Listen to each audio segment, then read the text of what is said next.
আসসালামু আলাইকুম।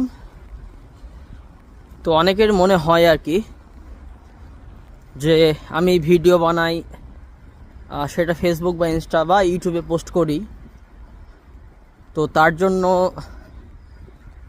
আলাদা করে কতটা সময় দিই বা ভিডিও বানানোর কারণে সেটা আমার পড়াশোনার উপর প্রভাব পড়ে কিনা সেসব বিষয় আর কি। তো বিষয় হচ্ছে আমার যেটা হোস্টেল, সে হোস্টেল থেকে প্রথমে ট্রাম স্টেশনে আসতে হয়, তো কিছুটা হাঁটতে হয় এবং ট্রামে করে হচ্ছে আমার যে ইউনিভার্সিটি সেখানে যাই। এবং শুধুমাত্র ইউনিভার্সিটি নয়, মানে আমি যেখানে পড়ি সেটা হচ্ছে উলিয়ানোভস্ক স্টেট ইউনিভার্সিটি, শুধুমাত্র মেডিকেল ইউনিভার্সিটি নয়, যে কারণে ইউনিভার্সিটির মেডিকেল ফ্যাকাল্টি আলাদা। তো যদি অ্যানাটমি বা হিস্টোলজি বা এমব্রিওলজি ক্লাসগুলো লাগে, তো তার জন্য আমাকে আলাদা মেডিকেল ফ্যাকাল্টি যেতে হয়।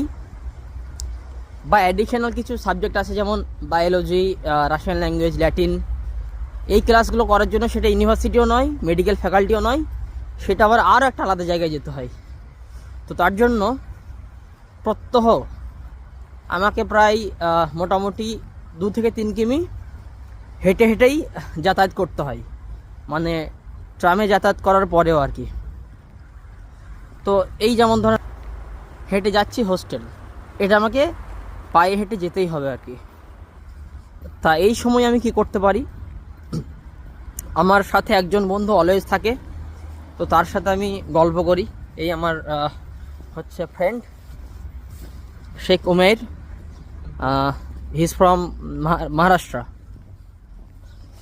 তো যখন আমি যাতায়াত করি, তো আমার বন্ধুর সঙ্গে আমি আমার কথা বলি, মূলত সেটাই করি। অথবা কি করি, যদি কথা বলা না থাকে তাহলে আমি হেঁটে হেঁটে কিছু ভাবতে ভাবতে গেলাম, সেটা করতে পারি। অথবা মোবাইল স্ক্রল করতে করতে যেতে পারি। সেগুলো না করে, সেগুলো করি না তাও নয়, কিন্তু সাথে সাথে কি করি, যখন কোনো থটস আমার আসে সেটার জন্য মোবাইল খুলি, 2-একটা ভিডিও জাস্ট এইভাবে বানাই আর আমি পোস্ট করি। তার জন্য আমার আলাদা কোনো গবেষণা লাগে না। এই ভিডিওর পেছনে ভিডিও বানানো বললে আমার আলাদা সময় নষ্ট হয় না।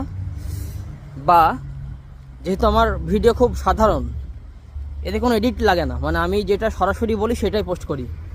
আমি 10-15 বার ভিডিও বানাই না, একবারে ভিডিও বানাই এবং ভুল ত্রুটি যাই থাকে সেগুলোই পোস্ট করে দিই সরাসরি। আমার অত সময় নেই বা অতটা সময় ব্যয় করতে চাই না, যেহেতু